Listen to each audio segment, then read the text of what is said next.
Yes. Okay, about a half mile south of here, I called your mother on the phone as we were coming by, and there's some homes down there, and there used to be like a vacant lot there, and that's where Grandpa started the very first Flavor Mount farm stand. It was like a three-sided building. It was all open in the front, sort of had like a shelf there, and had shelves around it, and we started selling apples and produce down there about a half mile down, just on the side of the road. It's strictly in the summertime, in the harvest time, and that's where we started. And then Grandpa, this building was for sale, and it went to that first white line. You can see where the original building came down there. That white line was the original building, and he bought that building, and that was where the store began. Okay, and there was a door right here, and a door over there where those three windows are. There was a door down there. This checker box windows here was the office right here. That was the office, and the rest of it was store. And that end down there had jams and jellies and honeys and pickles and all that kind of stuff down there. And then this part over here had like barrels with nuts and candy, and over in the back corner was the veggies and stuff. Well, it wasn't big enough to do what we wanted, so Grandpa added on where that white line is going that way. And there's a basement underneath this whole building. And underneath this whole building is cold storage or freezers, okay? But he added on from that white line that way, and over there and on the other side, we added on a piece to make a cider mill and a bakery. So we'll take a walk around here. Let's go this way first. The whole inside has been changed. There used to be a door right here, not over on this end. But they split the building up, so this is the building. You can see where the old building used to end, where that roof comes down. And we added that on, and there's a doorway right there. That's wood in the block. And the cider mill sat over where that window was. And we could bring the apples in and out of that door right there. And so it went down to where the cinder block is. The cinder block that way got added by the tire store. So the addition was that piece right there on this side. It was bigger on the other side. And you can see there's basement windows in there. And underneath this basement here, on this side, Grandpa used to have big barrels, wooden barrels, and all the apple cider that had expired and got a little fizzy went into these barrels, and he made apple cider vinegar out of it. So it was a dark room, like a cold, dry cellar, and also pickles and stuff. So that's what was there. So that room wasn't really that wide right there, but most of it was cold storage. And then we added, when I say cold storage, it became CA storage, controlled atmosphere. So we could put the apples in and keep them all winter, and they saved. And so the first one this way was a deep freeze, which we had our frozen blueberries and all the stuff for the bakery in. And then we had 3 other cells that were controlled atmosphere, which means they suck out all the oxygen and it keeps apples from rotting. And we put in a carbon dioxide, I can't remember what it is that's in there. But anyhow, we opened one room at a time as we sold all the apples out of the fresh storage. Then we'd open a cell, and then we'd open them, because you don't want to open them till you're ready to use them, because once you take them out of that controlled atmosphere, then they start to go bad faster. Will you please share, I don't remember the story, but it's a funny, cute story of your childhood when you get in trouble about whatever it was you did in the store with one of the, I don't know if she made pies or what she did. So Elnora was the bakery lady. You know, you're a bakery lady, you know, kind of big like a bakery would be. And she wasn't really into to us kids, and so we made fresh pies, fresh blueberry pies, apple pies, and that kind of stuff on a daily basis. And then when we did the addition, we went in and we had a deli, a meat deli, and we had a cake donut maker, and then on weekends we brought in donuts from another bakery, chocolate eclairs and that kind of stuff. We had our own peanut butter machine where you take fresh peanuts and make real peanut butter and that kind of stuff. So it was a grocery store, but it wasn't a place you go to get get paper towel, or that is like a fruit farm stand, but it had a little bit more than that because we had the deli and the bakery and the cider mill and things. And so the cider mill, we'd press up like 300 gallons at a time. We had a big milk cooler like you'd see at a dairy, and it hung from the ceiling of the cold storage, and then it just gravity drained down to this, looked like a half a barrel on the wall, a wood barrel, and it had spigots on it, and you could fill your jugs. We always had half gallons and gallons full in the cooler, but you could pour a cup or you could fill your own gallon. And so, but like I said, after it was a couple weeks old, then it would have to go to down to the vinegar. The idea was to sell it as fresh. Sometimes you didn't sell it as fast, so rather than waste it, Grandpa was always using every resource that we could get.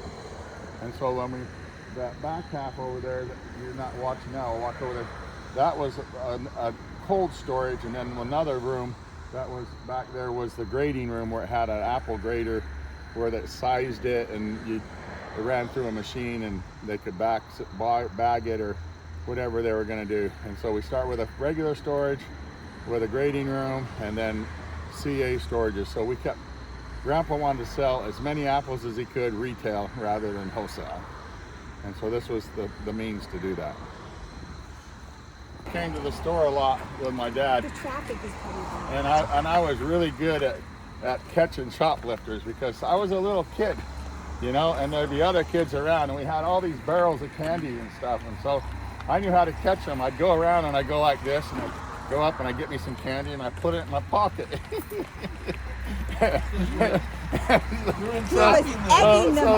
So then they would do it, and then I'd walk in the office and disappear, and I'd say, that kid out there stealing candy, and they'd bust him. And they'd always go, well, there's that another kid, we're out, and they'd go to turn me in, but I was always gone because I'd be sitting here in the office. He was setting them up. Well, they went and they got caught. Yeah. You should have worked for the FBI. Yeah, I knew how to catch them. He was setting them up because he put it in We his had pocket. the Twizzler licorice, you know, the single ones in the barrel, and root beer barrels, and all this kind of stuff. Wasn't there a story about something about? This is where the addition started, right here where the white line is. And so we dug this all out, and there's a big room underneath all of this. And so twice a week, minimum twice a week, we would go to the produce market, and we'd buy lettuce and peppers, tomatoes, and all that stuff. And this was the dock. This was open over here. So that's where the truck backed up, and that's where we'd unload it at. That was our loading dock. And then we come around, and sort of became the elsewhere. So that room right here was our cold storage right here. And then the cinder block part wasn't here. And so we pull around here and back in, and that's where we unloaded the trucks to fill up all the storages. But it actually went back to that jog where the lattice is. It didn't come all the way across here straight. So they filled that jog in and added this on when we sold it, and they did a tire store here. And now the tire store's next door. Wow. And so this was the original, well, the original Flavormont store. The other was just a stand. And so Grandpa would have bins of pumpkins and, you know, that kind of stuff over here. And so this side of the building, when it was harvest time, he'd have the big bins full of apples, full of pumpkins, full of different things. You know, a different way of doing it in the day that they're doing it now, but that's what he would do.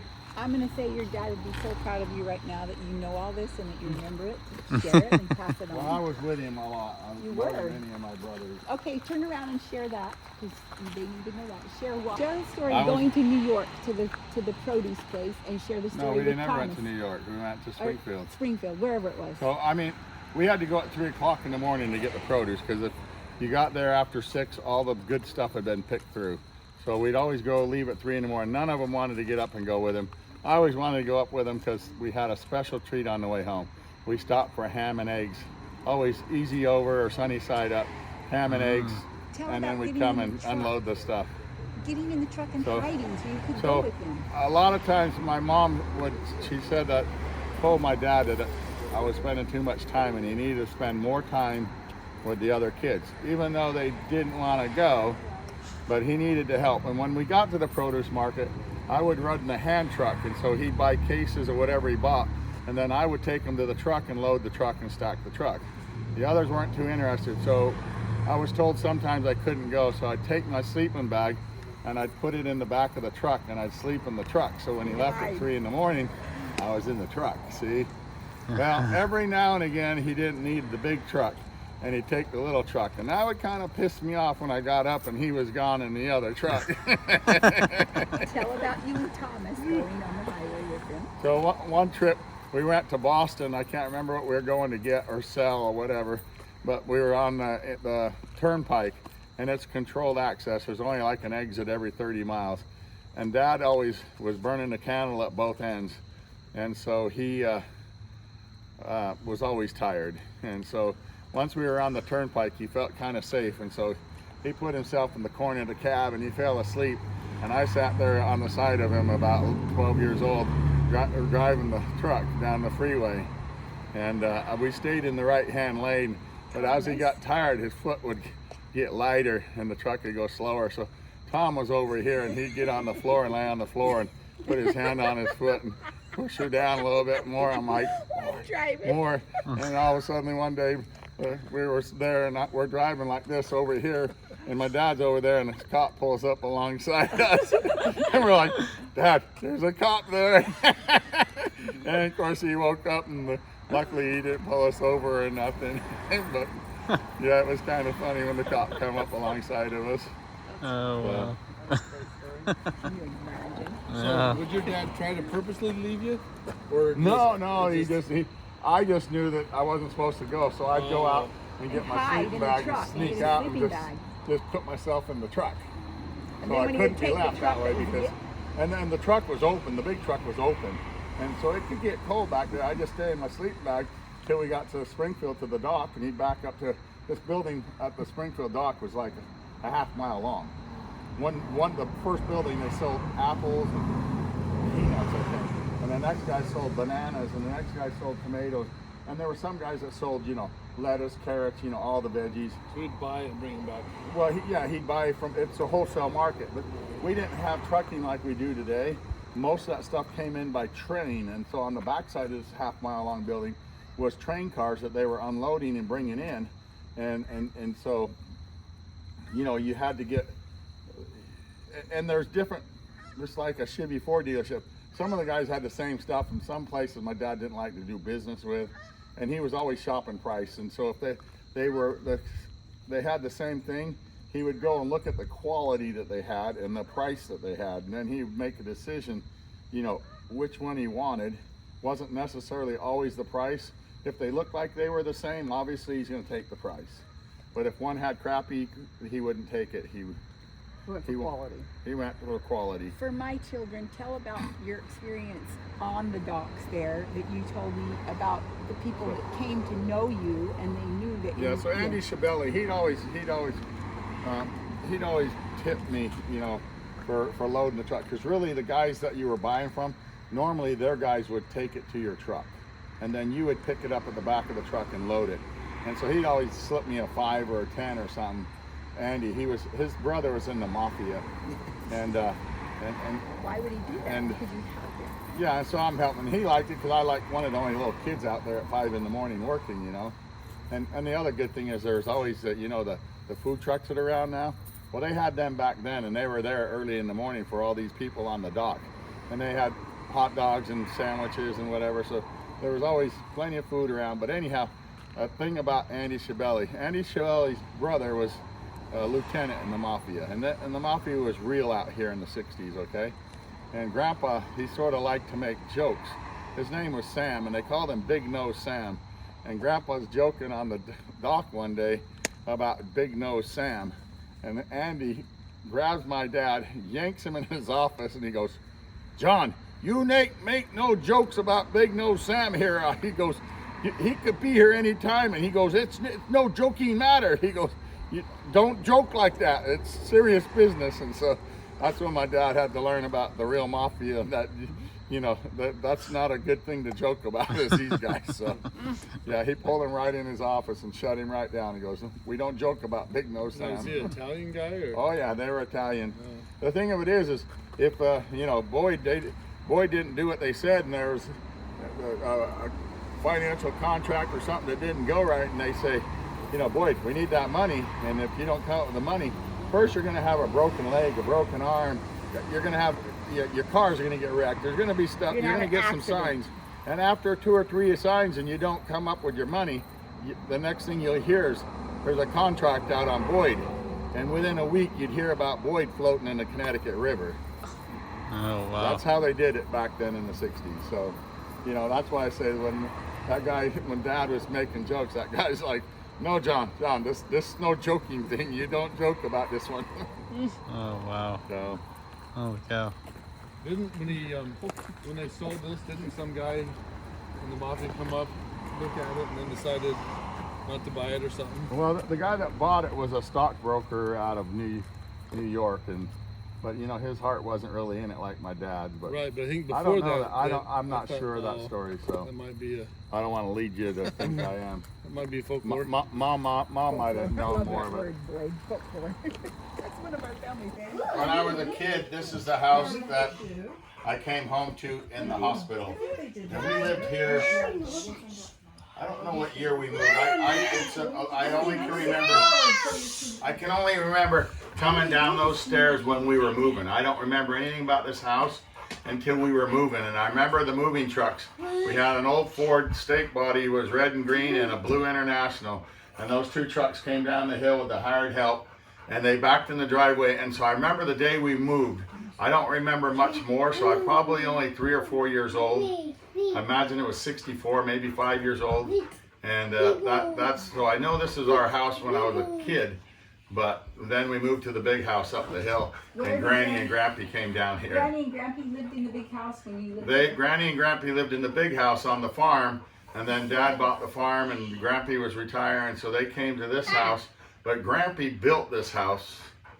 This was from the 1926. yeah, so he built this house, and you know, so it was his house, but they switched houses when I was like 5 years old, and we went up the hill and they came down here to retire. So that's what I remember. My grandmother was in this house. Those are pretty steep stairs, and we would, as kids, my grandparents' bedroom is right above us right here. And over there on that side is where we would sleep as kids, and my grandmother would read us. We always had our favorite bedtime stories, and she always had our favorite oatmeal chocolate chip cookies for us. And my grandpa would sit in here and sit right there where Mom, then the TV used to sit over here, and he would watch Walter Cronkite every day and have his pipes and cigars there puffing away all day and watching ball. Smoke in the house? Oh yeah. And he had ball games or Walter Cronkite was going. Rabbit ears. Yeah, Rabbit ear TV. yeah. And so this was my grandparents' house mostly when I grew up. And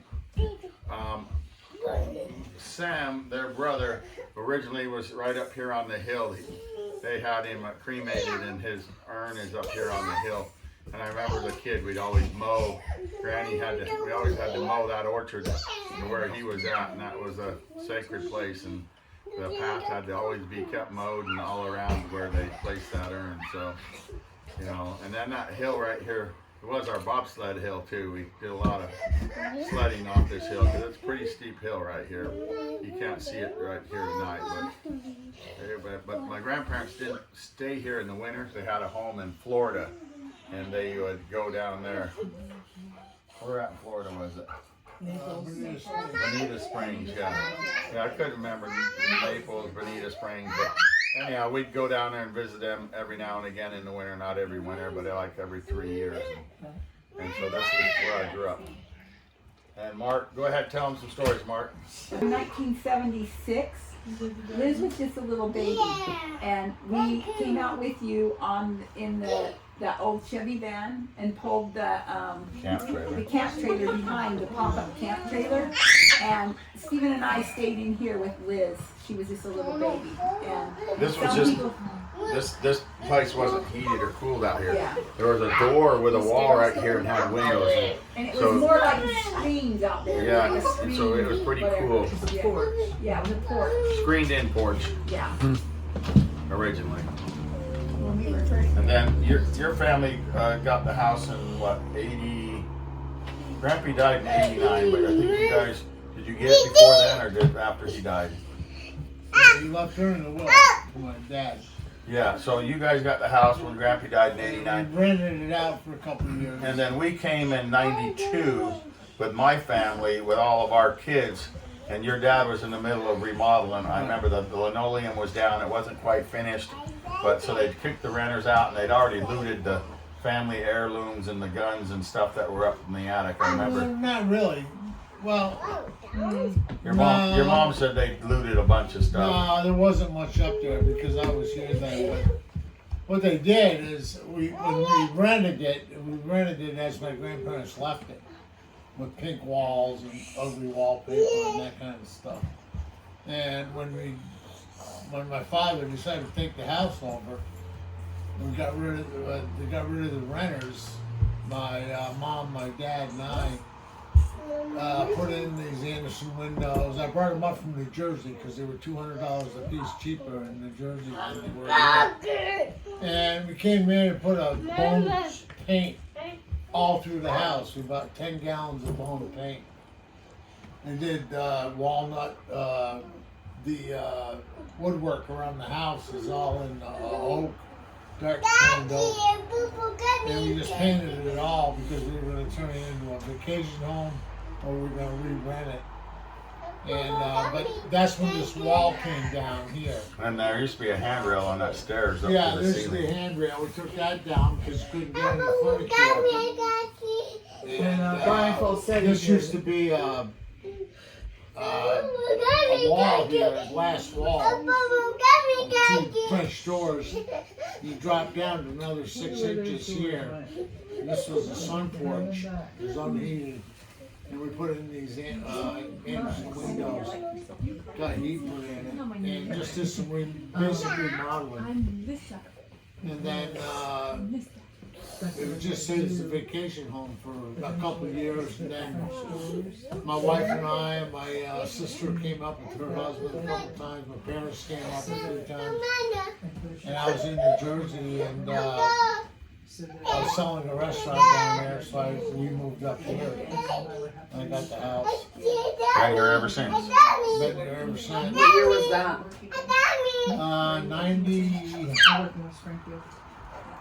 96, I believe. So all of their children had the privilege of going to the schools here in Granville. Yeah, my son was going in the first grade. That's when we made the move. He was going in the first grade, and the others were preschool, Rachel and Devin. So we decided to make the move up here, and I still owned a restaurant in New Jersey, so I stayed down there. It was a seasonal restaurant on the boardwalk in New Jersey. And I stayed down there, and we tried to keep it for 2 years, and it just turned into too much. So I sold the restaurant and just moved up here full time. But it was lucrative down there, but I just couldn't, you know. It was too hard to make it for. I could make all my money in 6 months, 5 to 6 months down there. But when I came up here, the job market wasn't very good, so part time. You know. I always knew I had to go back down, so I sold the restaurant and moved up here permanently. But all my kids went to Granville preschool. Philip started in first grade.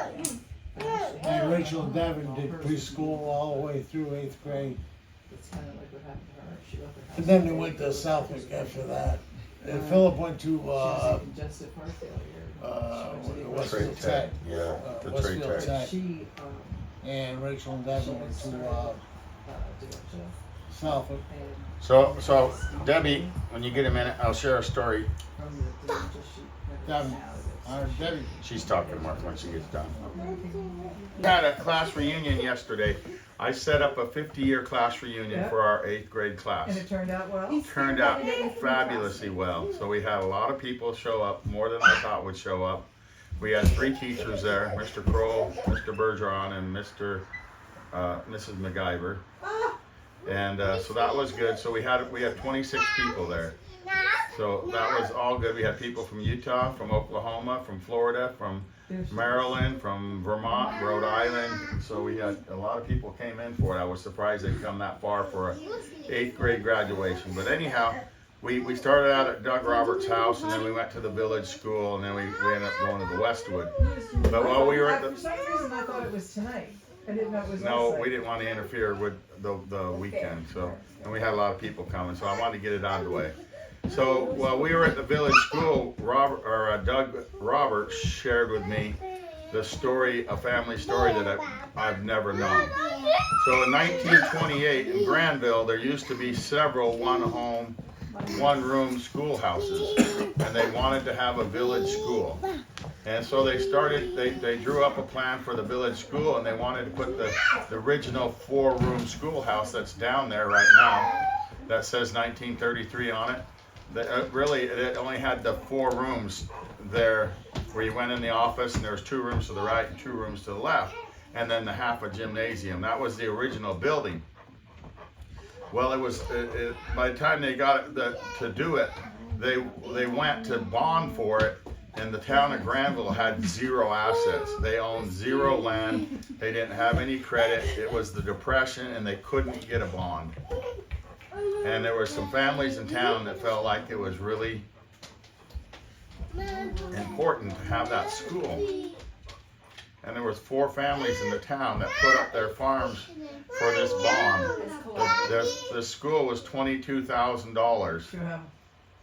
Ralph Roberts, which is Doug's grandpa, Pearl Jensen, Ed Jensen, and one other, and he couldn't remember what the other one is, but he's got the whole. Pearl Jensen, you said. You meant Pearl Phelon. Pearl Phelon. Your grandpa. Yeah, and Edward Jensen, Grandpa Jensen. And he says there was one other, but he didn't remember. They put their farms up for the bond to build that school. And they didn't want to get stretched out that far, so they asked them how much to get the shell up and get it finished. And they said $16,000. So they said, get the shell up, and then the people in town finish the inside. And all that woodwork that's in the hallways there, Doug says he still has some of that wood in his barn from his grandpa helping with doing that woodwork.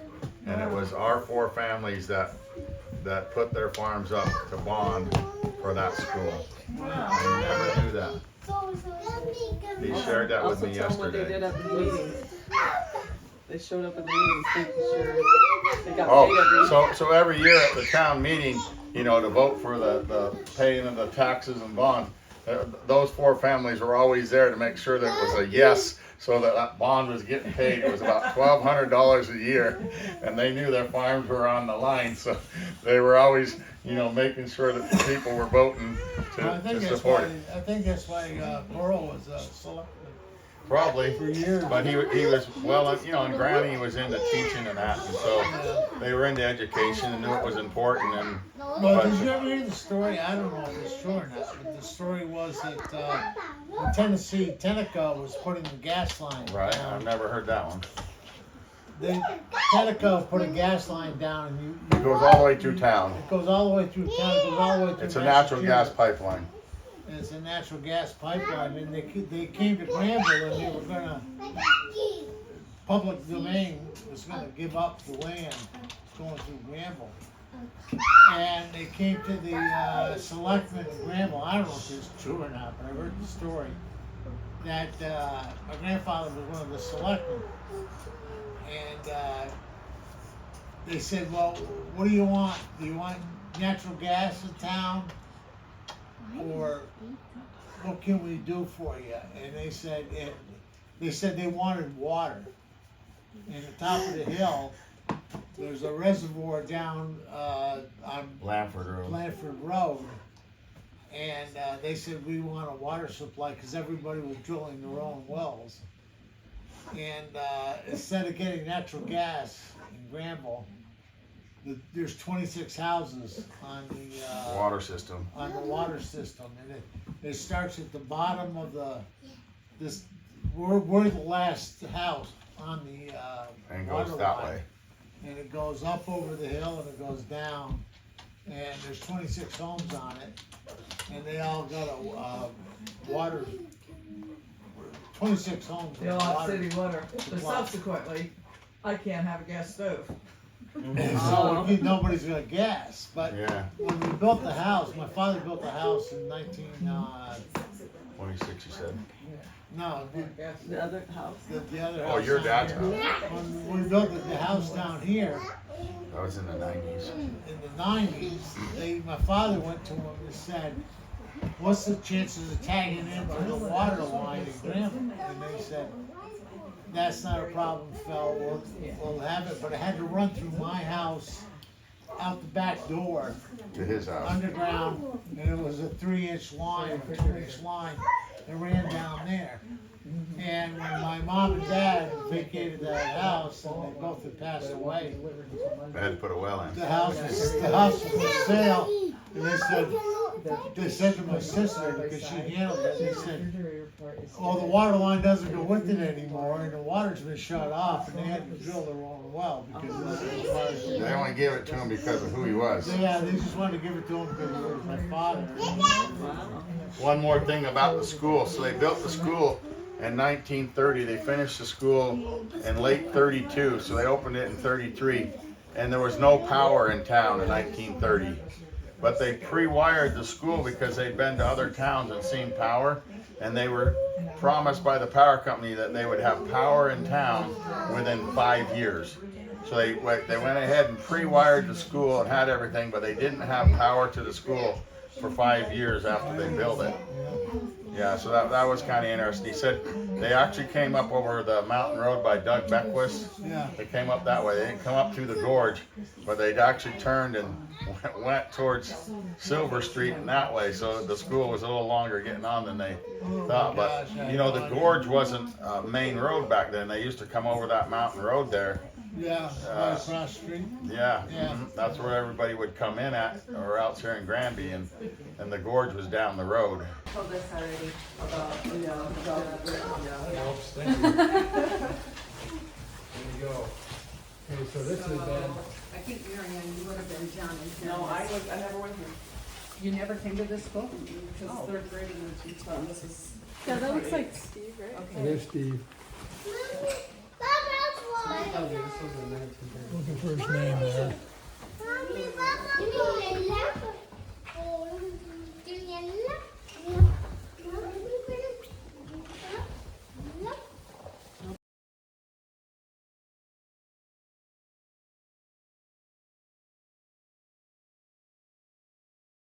Mom, Heather. She's coming.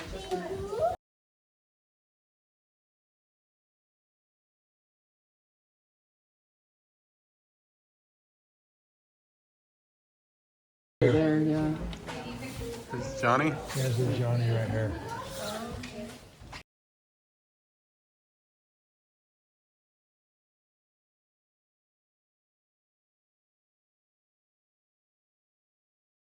Place where I was able to pet an animal in the wild. And then we had peaches and nectarines there, and there was a yearling deer there. And I was patient enough and still enough that I was able to creep up and actually pet the deer in the wild. And it went over really well until I tried to put my arms around its neck and give it a hug, and it didn't like that. But other than that, I mean, I was able to, just take my time, getting closer and closer, and I was actually able to. So I'll never forget headquarters. No, they're fine. It used to all be orchard, but the trees are gone now. Can we pull into where we used to live? Yeah. I think it's weird. No, it's not a problem at all. Okay. To the top of the hill, so all this land to the left, we owned all that land up there. You can see the orchard up there. We'll pull in there real quick, but we'll come back later. Where's the Jensen's house? Here. That first window was my bedroom upstairs, those 2 bedrooms. The second 2 windows were Johnny's. Downstairs was the dining room. This corner one was David's bedroom, was Dad's office at the beginning. The middle window is Marianne's bedroom when she got her home. Oh, That was Carl's bedroom in the back corner. That was the dining room right here where this thing I was. remember the table being right there. Yeah, and then I went in the kitchen right here. I can't believe this thing. This green barn was our cold storage, and the bottom of the slope was the packing house. And we used to play Marco Polo in the. Yeah, we used to slide off that roof and into the pile of leaves off of there. And our sandbox just sat right here next to the end of this building. So every year my dad would get a dump truck load of sand, and we'd dump it right there, and then it'd always disappear. Is this where you used to go around? This was where we had our fruit stand originally, inside this door, and it covered everything in there. That little barn was our chemical barn for spray materials and whatnot. This barn over here was the blueberry barn where we processed the blueberries. And Should I go left or right? this was all parking lot right here. Well, you can go down that lane if you want. The house. That house over there was our hired help lived in there. I thought that was the one up. And so that's where all the Jamaicans and the black employees lived in that house. I might as well look at it. So what was in this barn? That barn Ed put up. But the barn behind it we used to call the slaughterhouse. These barns have changed a little bit because there was lean-tos and stuff that aren't here anymore. But that was the slaughterhouse because this barn used to be a dairy, and that's where they slaughtered the animals in there. How long have these fences, these rock walls been around? They were here for 100 years. So when they cleared the land, they would take all the rocks and make rock walls out of them and divide the properties with rock walls. Now this car, I can tell, is not going to go off-roading. No. Just coming up that driveway, so we're not going to be able to go in the orchard. That's Chrissy Jensen's car right there. Oh, it is? Yeah, that's her car. Is that her right there? That's her right there. Should we go say hi? Might as well say hi. This has never He's a been tour a. guide. This has never been an orchard. It was too wet, and so we had our pony in here, and this is always just. Yeah. Now we come to Uncle Russell's for 4th of July. We swim there all summer. He had a pool, and we could go anytime we wanted. We were welcome there. He's got a guest house, and then he has the lodge where he lived. And in the lodge, it's sort of like your house. He had tiger furs, bear furs, lion tusk everywhere, or elephant tusk and lions. He was an African safari hunter, and he had his whole house. All the railings were draped, or the rugs, carpet, zebra, you know, you name it, it was there. And he actually donated the animals in the museum in Springfield. He developed magneto for small engines. Oh. So all your Tecumseh, Briggs & Stratton motors, the ignition systems is what he... So he invented it, had the patents on it? Or? I guess, yeah. He made his money, and well, the plant, when Dale died, his son, it's no longer in the family anymore. They sold it in 2012, I believe. So they changed the name too. It used to So be- did he buy all the land then, or did he inherit He it? did. He bought all the land from us. Oh, okay. Where he got his land, this was, well, supposedly the story is way back in the wartime, after we won the war, that we were awarded 5,000 acres in Granville. So that's why Craig's out here and he's This out is here. the Revolutionary War. Yeah, so this is Uncle Russell's place to the left. And this is his field and stuff. That's the Barkhamsted Reservoir right there. Cobble Mountain Reservoir. Was So this this is the guest house. We go in there? No, they told us not to come back. He had it all set up and he said, "Hey boys, how about we give the beavers something to do?" And we would blow the beaver house apart in the pond, and of course they'd build it back in a short time. And then he had a little rowboat that he sent out there, and it had pirate flags and stuff like that on it, like we were being invaded by pirates. And then he'd say, "Boys, we're being invaded, we need to shoot them out." And then so we'd always, first shot was always over the bow, you know, too high, you know. "Crank her down, boys, crank her down." And we'd crank her down, and "Oh, too low, crank it up." Kaboom, and this whole boat would blow up. He had explosives in it, and it would blow up out in the water. We just thought that was the funnest thing ever. And so we had good memories coming to Uncle Russell's. And he always had a lot of people, 100 people here. And so he took good care of us. In Massachusetts, and we had the biggest fireworks shows, but the police chief hated this farm, and he was always invited, so we never had any problems. And there's not a house to be seen around here.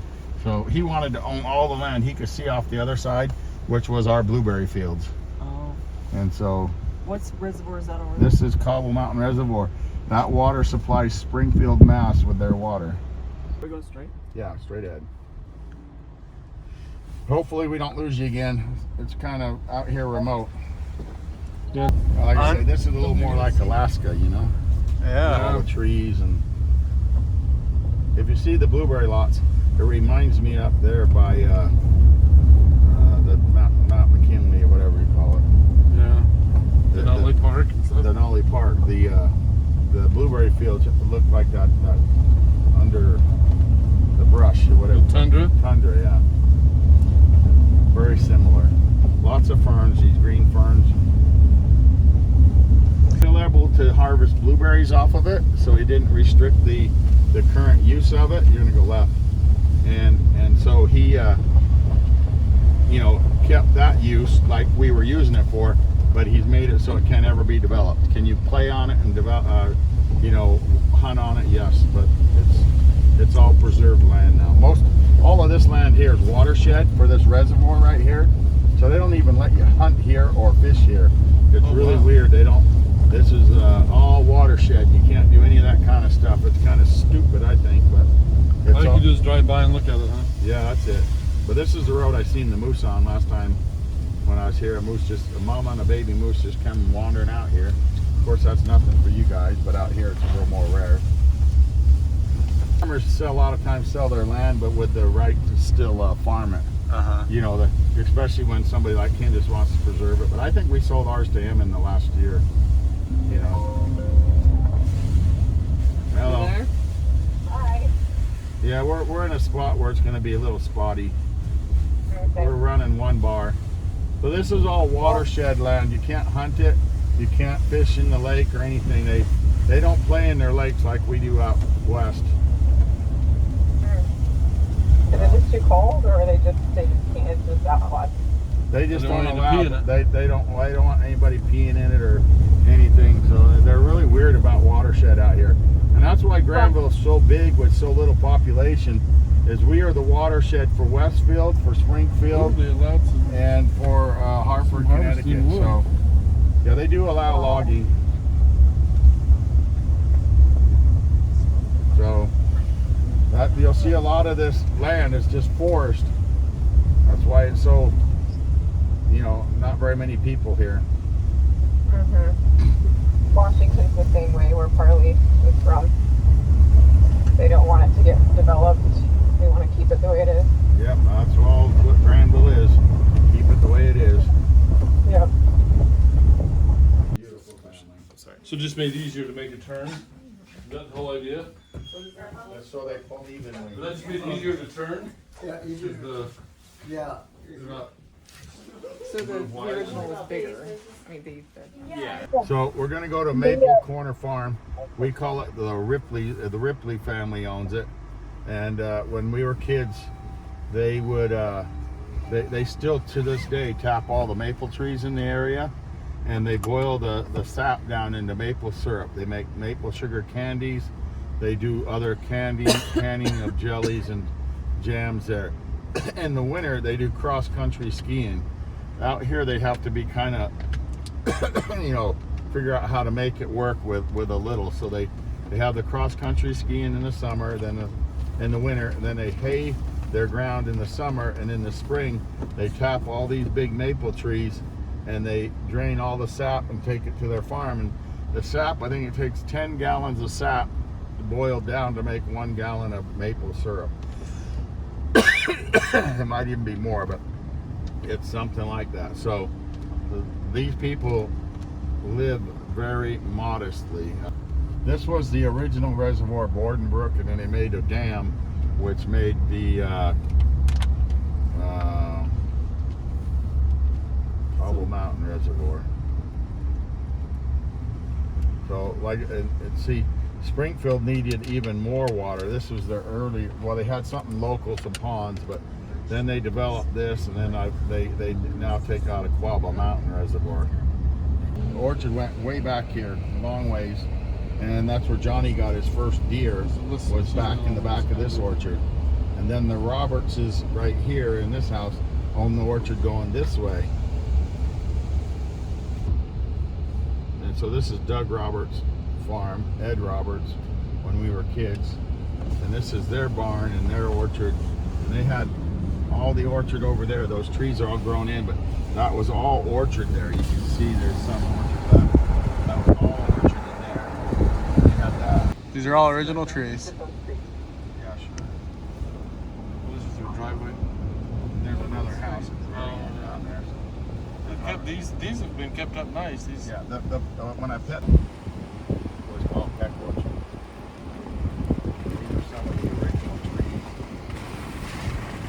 Planted by Johnny Appleseed. These houses weren't here, obviously, when you Can were. you imagine mowing these lawns? They've taken this orchard and made it into their lawn. That guy right up there on the hill on the left is the guy that developed all this and and built the houses. I think most of them, but he was a builder developer. This guy right here. I talked to him. Really good guy, and he still picks the apples that he can. Well, he's got tons on right below his house. The trees are all falling Those are, down. and he keeps them pruned and everything. So this is Connecticut now. Yeah, we're in Connecticut. So when Dad got stuff on this in Connecticut, I used to take the neighbor boys. And Oh, really? I even would take some other people that wanted to go. But the deal was, I take you, but you have to babysit so I can do other stuff. but I was being babysat because I was No, how you young? were. How old Yeah. was I? 7? You were probably only around there because you weren't much older than that when you Yeah, we moved left to, when I was 8 or 9. And yeah. I know I tried to con your mom into letting you come back and be my flower girl in my wedding. Oh, I didn't know And she that. said, and I think you were only about, how old were you in 74? I've been like, let's see, 9. Yeah, she said she thought you were Too too young. young to travel. I said, I'll come get her. That's back when it was cheaper to fly. I mean, Oh, that would have been awesome. but yeah, so but Yeah. she wouldn't Yeah. she wasn't letting go of her baby girl. She probably figured I wouldn't give her back. Looks like you found us. Okay, so your grandpa, my father, John, and his mother, Ruth, joined the church in 1948. And the Springfield Ward used to meet in a schoolhouse. I mean, a house just down the road, a block just way to the north of us. And anyhow, as the branch kept growing, they needed a building to meet in. So my dad was the branch president. They bought this piece of property right here, and then they had to raise the money to build the church. And back then, the wards had to raise half of the money, and then the church would give the other half of the money. So they had bake sales and bazaars and fundraisers to raise the money. And so they were trying to raise the money. I think the church was $300,000, and they had to raise half of that. And they kept trying to raise it, and they exhausted about every avenue they could trying to raise the money. And anyhow, this block this church is on is sort of like a triangle, and the Red Cross and those people are down there, and the church was here, and there's a mansion right over there. And my dad had the prompting one day to go ask that guy in the mansion if he would help them, and he told them the story and their plight. And that guy next door, even though he wasn't a member, never was a member, he donated a chunk of money so they could get over the money they needed to be able to get started on the church. And so Grandpa was over the ward when they built this building, and he was in the district presidency first with Hugh West and Jeffrey R. Holland, and then they made a stake, and Springfield was a branch, and when they got enough people, they became a ward. So this building was, I think, dedicated in 1959.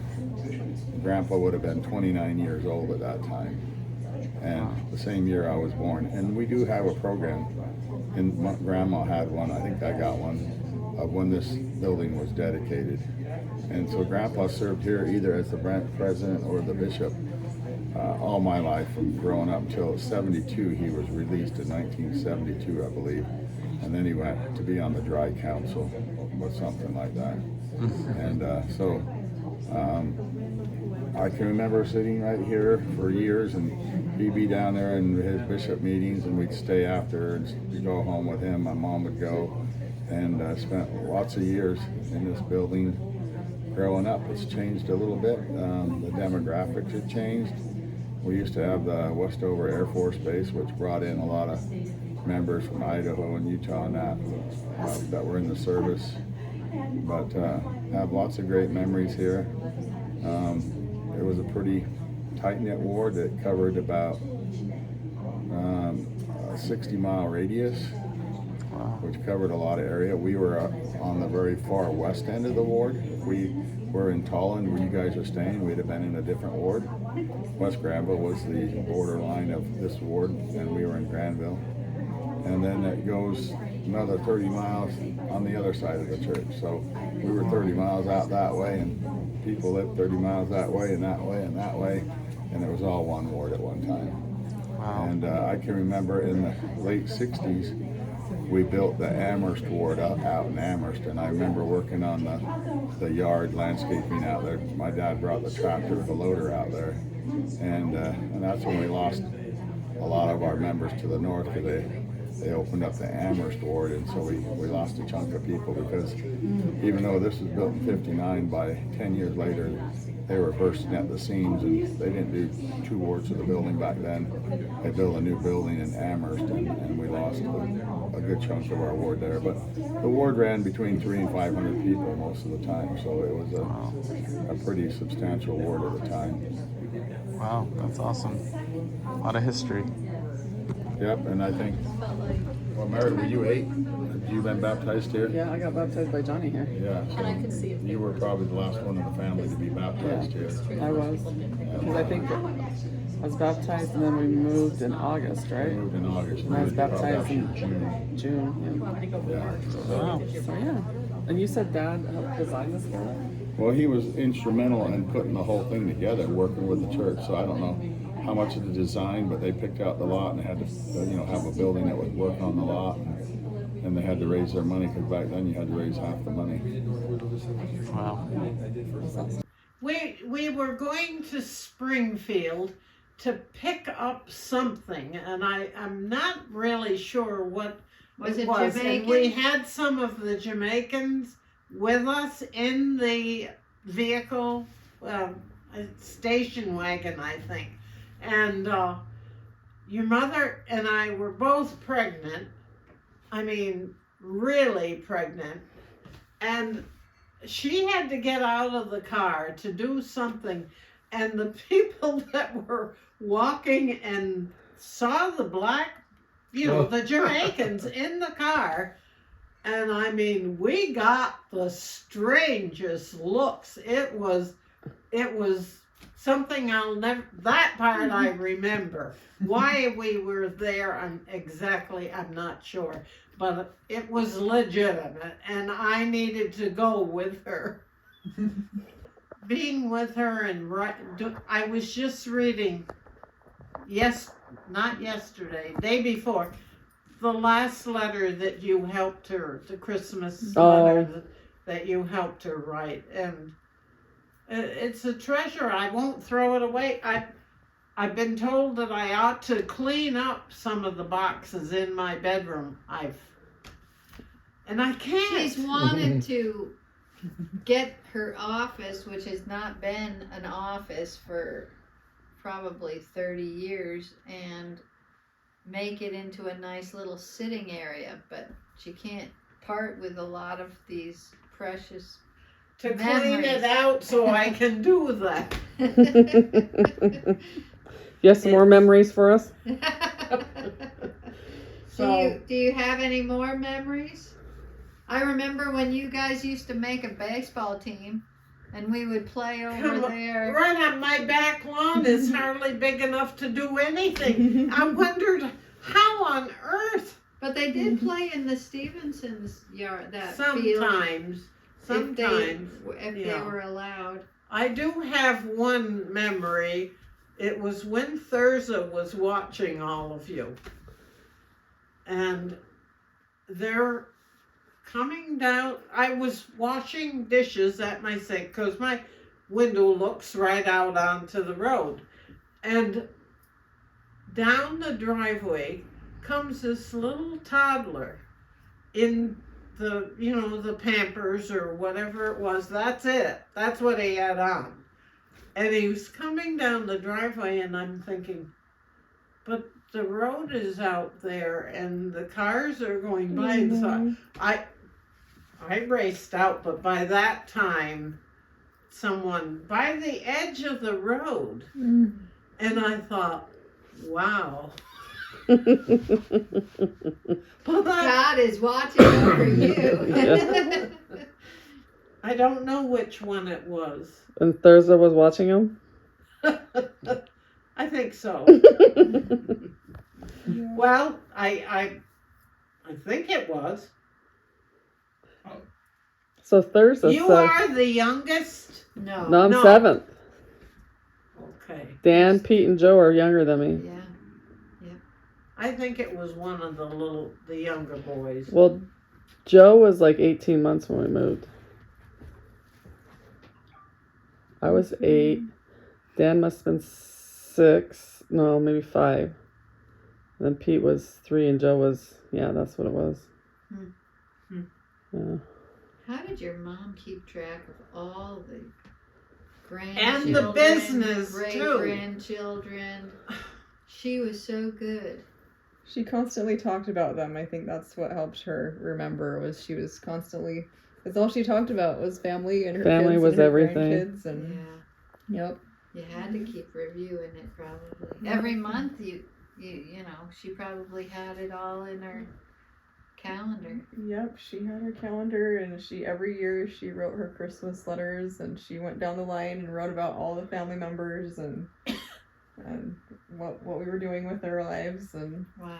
So we even started up a kindergarten here, like a preschool first, and she was the one that found the place so that we could, where the libraries, they had a downstairs, and that's where we had it. We found the teacher, and that, I think, at that point, that was that point when that incident of going to Springfield, I just can't tie that all together, and I'm sorry about that. Into the nighttime. Now, whether it was your father or your mother, but I know she took care of the payroll and the accounting. Which window was it? Was it the corner one? The one. The right bottom there. corner? Yeah. Was the office light. Yeah. That you'd see at night. Yeah, I don't know when my mom ever slept. That would what? When she ever slept. Well, I think she would tell Christy, if I can just get 4 hours of sleep, then I can do anything. Yeah. Well, that's all you need? Taking care of all those babies, the babies keep you up at night. That's no, I don't. Yeah. It was, well, I mean, I have a small house compared to that one over there. But, I mean, she needed it for the 10, and, I mean... Were you here when they lived in the smaller house and moved up? So you remember that? No. You don't remember when they switched houses? A lot of my memory is... You're doing pretty good. Well, we had a big tree out front here. Yeah, we had a big swing. Do you remember and it that? had a branch that came over. I think maybe, yeah. And we put a rope up and had just it through the middle of it a board where they could. And the minute those school buses stopped, off they came. And to the swing, that swing was going. Yeah, my dad put a lot of fill in to make that driveway for my mom to park. Because she used to have to park her car right in the front of the house. Oh, this over on the side here? Yeah. But there used to be a stone wall, and you get up and stand on the stone wall and swing out. And I think you guys enjoyed it, and we certainly enjoyed it.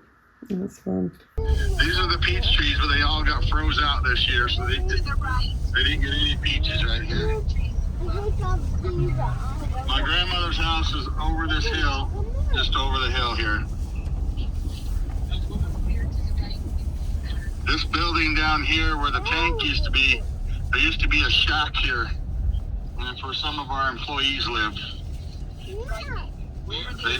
There wasn't any running water. They had an outhouse. It used to sit right here next to this metal water tower. Oh yeah, there's still a shack in there. You can see it over there. It's in the trees. Oh, yeah, we saw that. That was the water tank?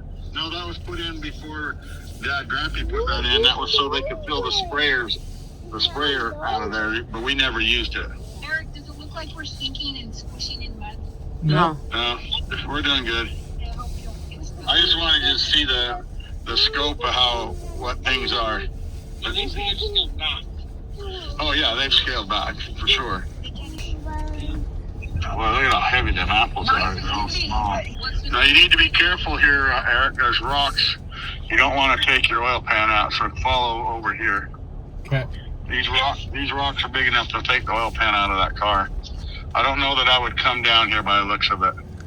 If you do, you got to keep your tires. No, I'd say back up. Keep your tires in the middle and on the edge, so you don't. So your oil pan's over the rut. You know what I'm saying? Yep.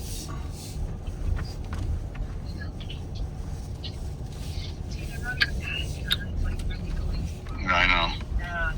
And there's another orchard on the side of beyond these trees here, but you got to go down through the roads. Yeah, this is all. Difference from when we were here 3 years ago or 2 years ago. Oh, they got going. 4 years ago when she had help with way. Don't go in the mud over there. Worcester.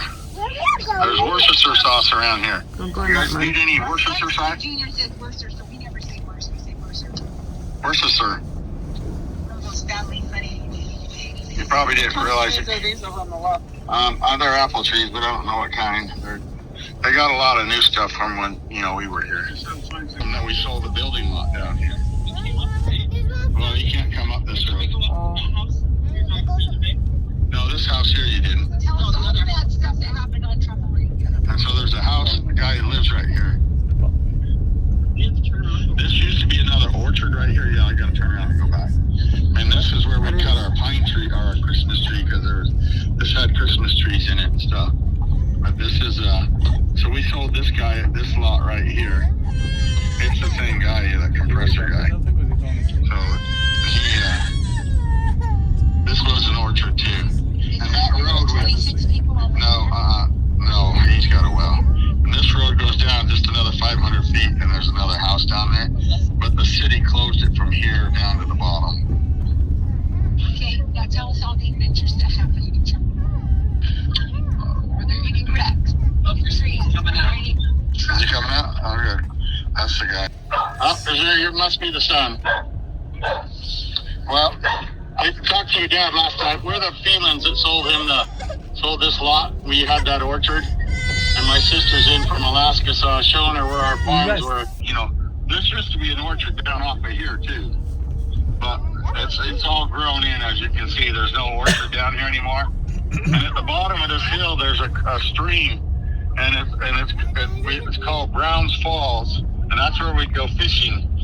So we could just go down through these woods. There's a road up here, and we could go to Brown's Falls. But like I said, at one time, you might look down in there, you might see some old apple trees, because we never appled these right here, but my grandfather did.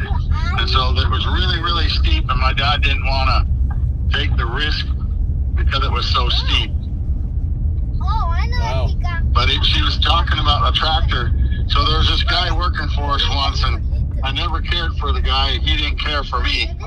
I don't even remember his name. He had this big gut and tight gut, and I remember his belly button was up bloody and everything. Anyhow, I didn't know anything, but I was on the tractor, on the little Ford tractor. This guy took off chasing me in the International Front Loader tractor, and that tractor was faster, and he was trying to scare the living bejesus out of me. He did. And he got down here, and when I turned in here, he went to turn, and both tires of the International broke off the tractor. Yeah, I turned in right here.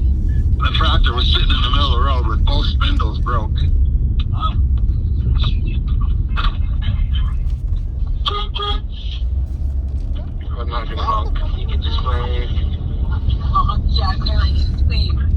This over here was the Stevenson's property over here. On the left side, on the other side of this wall. And we used to have rock walls all through our orchards, dividing them up. But when the Jensens bought it, they pushed them all over the road on this other side where that other orchard used to be, and they just got rid of all of them. Like the little green barn is where we kept our spray material, the chemicals. The barn back there in the trees behind you is called the slaughterhouse. We just used it for storage, but before my grandpa ran the farm, it used to be a dairy. And this red barn had a lean-to barn off the end, and there was cows and stuff, and that's where they slaughtered the cows back there. But then they went to the orchard, and so that became the chemical barn.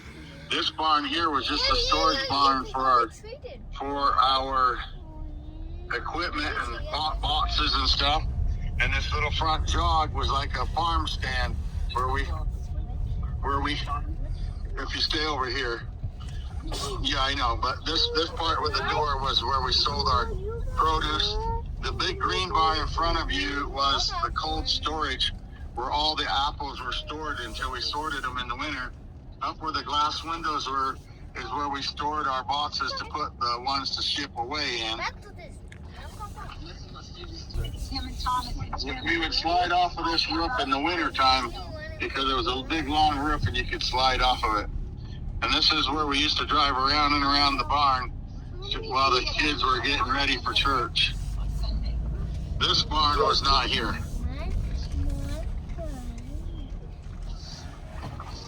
And when they got over here, sometimes there was ice and they were Dooders. These barns I always thought were supposed to be in the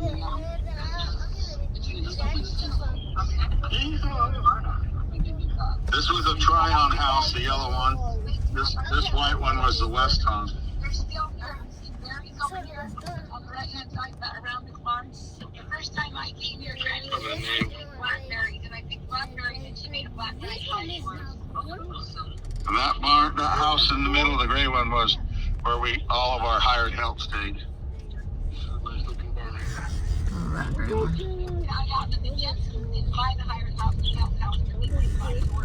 Yeah, we sold it. This is the Stevenson home, and the original Stevenson guy built the church house, and he was a minister, but they were from New York. Well, it was back in the 1800s, not in the 1900s. And this is Grandma Jensen's house. That's where Chrissy lives, right there, the white house. This is their orchard, our barn. This has always been their rental home. Their storage is that green building back there. And yeah. And this is where Ann lives. This is where she grew up. This is where Thurza Woodger grew up, and the dairy farmer that I stopped at. And most of you guys didn't stop at, but this is where they lived. Her dad, when her dad died, they put a headstone up with all the kids on it, waiting for the dad to death. Yeah, just waiting to fill in the end. Yeah, Silver Street Cemetery.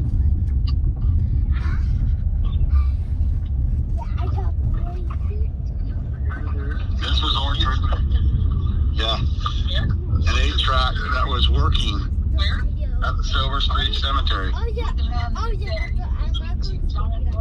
Oh, look, we got to speed up. The speed limit's 30. It's like 30, 40, 55. Small little. It's like changes all the time. Oh, that's Roxanne right there. Don't say anything. Don't say nothing. We're just looking for a place to burglarize.